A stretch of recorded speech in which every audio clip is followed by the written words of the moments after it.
always fresh, every day. You're watching Fastlane Daily. It was a nail biter, but in the end, as John Madden says, you got a guy. All right, that probably wasn't that good. No, not the Steelers. We're talking about Automakers Super Bowl ads. We'll have the rundown. Also, scientists come up with a new way to generate electricity in hybrid cars. Mercedes says yes to Formula One, and Rolls Royce has good news for victims of the global economic downturn. What's up, everybody? I'm Derek D. And you're watching Fastlane Daily. You're watching Fastlane Daily with Derek D. Always fresh every day. This episode of Fastlane Daily is brought to you by Friday the 13th, in theaters February 13th.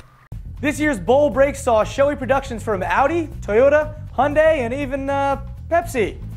Of course, notwithstanding the Nissan Cube's cameo in a commercial for that particular cola, car makers whipped out their checkbooks to try and get bowl watchers to stop thinking about the global economic downturn. Crazy.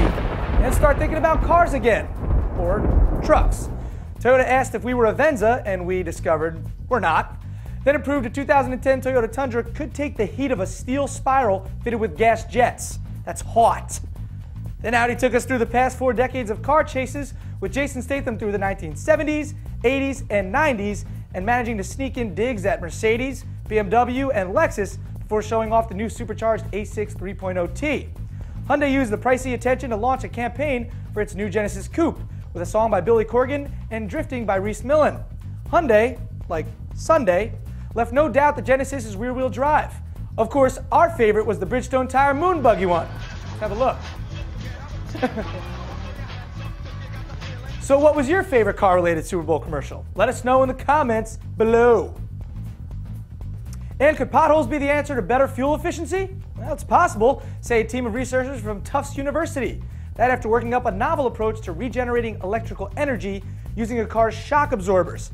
They're called electromagnetic linear generators, and they convert typical undercar vibrations into usable electricity. Those familiar with the system say the invention could join other systems like regenerative braking that convert mechanical energy into electricity. Shipping company UPS has licensed similar technology for a test fleet of electric trucks. We'll see how it turns out later this year. What can Brown electrocute for you? And it was a margin of victory that had made the Pittsburgh Steelers cough up a ball bearing. This week, board members of Mercedes-Benz parent Daimler, by a slim majority, voted to continue the company's involvement in Formula One racing. That from German magazine Focus, which reports Daimler boss Dieter Zetsche recently asked the board for a vote on continuing the company's 13-year collaboration with Team McLaren. That, of course, after team driver Lewis Hamilton narrowly took the 2008 F1 Drivers' Championship. Mercedes-Benz is currently McLaren's largest shareholder and has supplied engines to the UK-based team since 1995. I don't know what that means. Next up, what's the latest on a new, smaller Rolls Royce? That's an Internet Rumor Mill coming up right after this.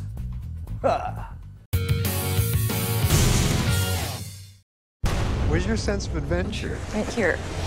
This February, prepare What was it? for the day everyone fears. Friday the 13th, rated R, starts Friday, February 13th. You say that hedge fund turned your billions into hundreds of millions? Rolls Royce feels your pain. It's been 2 years since the British BMW brand confirmed it was working up a less expensive sibling to the company's Phantom. Now, Dutch car mag Auto Telegraaf says the RR4 is nearing production, but Autoblock thinks someone has the math wrong. Auto Telegraaf reports the new entry roller will come in at 380,000 euros, but that 3 should probably be a 1. Insiders have said the actual price will come in around 190,000 euros on the continent, or 250,000 bucks US. The RR4 is expected to take the name Silver Ghost and come in coupe and convertible versions. Insiders say it'll get power from BMW's V12 or turbocharged V8, with a hybrid reportedly in the works. That's right, a bargain price and a hybrid fuel economy. Kind of makes that losing 2/3 of $6 billion not such a tragedy. Well, that about does it for Fastlane Daily today, Groundhog Day, and Punxsutawney Phil saw his shadow, so 6 more weeks of winter, right guys? Yeah. I'm Derek D. Have a happy Groundhog Day, and go watch that series, the rerunning of the movie that's on with Bill Murray. Called Groundhog Day. Just put your Ow. Oh, man. Wow. Peace. Booyah shot. Booyah. WePCTV is brought to you by ASUS and Intel. The future is kind of like saving the environment. How are we supposed to get excited about something only tomorrow's generations will benefit from? But actually, you can have your own little piece of the future today, if you know where to look, and that's computers. WePCTV is brought to you by ASUS and Intel. You dream it, ASUS builds it, Intel inside.